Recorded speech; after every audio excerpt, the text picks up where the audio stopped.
दोस्तों, यह कहानी शुरू होती है एक छोटे से शहर से जहां दो व्यक्ति रहते थे।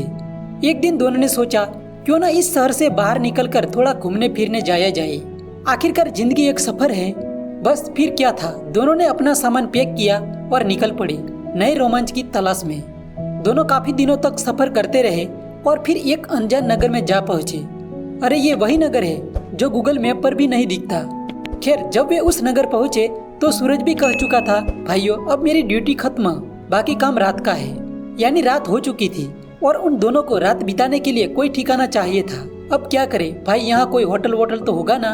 उन्होंने सोचा, लोगों से पूछने पर पता चला कि पास में एक सराय है, चलो वहीं चलते हैं। दोनों ने कहा और सराय पहुँच गई।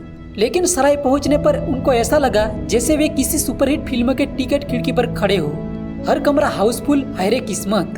अब दोनों ने सराय के मैनेजर से अनुरोध किया, भाई थोड़ा इंतजाम कर दो, हम रात भर रह लेंगे, सुबह होते ही चले जाएंगे, हम कॉर्नर में एडजस्ट हो जाएंगे। मैनेजर बेचारा दिल का अच्छा निकला और बोला, ठीक है, कॉमन हॉल में थोड़ा सा स्पेस खाली है, वहीं ठहर जाओ। हॉल में एक परिवार भी था जिनके साथ छोटे छोटे बच्चे थे। ठंड के दिन थे और हमारे दोनों यात्री अपना अपना कंबल निकालकर सोने की तैयारी कर रहे थे। तभी एक ने देखा कि उस परिवार के पास कोई कंबल नहीं है और बच्चे ठंड से ठिठुर रहे हैं। अबे जनाब सीधे दिल वाले थे, सोचा चलो इंसानियत दिखाते हैं और अपना कंबल उस बच्चों को दे दिया। खुद बिना कंबल सो गया, जैसे कह रहा हो ठंड वगैरह क्या चीज है, हम तो बस यूं ही जी रहे हैं। अब उधर दूसरा यात्री जो थोड़ा सख्त मिजाज था, सोच रहा था, यार इतनी ठंड में कंबल देना, मेरी तो ठंड से ही जान निकल जाएगी। और वो आराम से अपना कंबल ओढ़कर सो गया। अब जैसा कि किस्मत की कहानी में होता है, सुबह जब उसकी नींद खुली तो उसने पाया कि उसके कंबल चुरा लिया गया था। अब बेचारा जोर जोर से रोने लगा, जैसे बच्चे चॉकलेट छीन जाने पर रोते हैं। दूसरी तरफ जिसने स्वेच्छा से अपना कंबल दिया था वह हॉल में बैठा था प्रसन्नचित। वाह क्या महान कार्य किया मैंने। उसकी मुस्कान चेहरे पर चमक रही थी, मानो वो कह रहा हो, भाई मेरा दिल बड़ा है।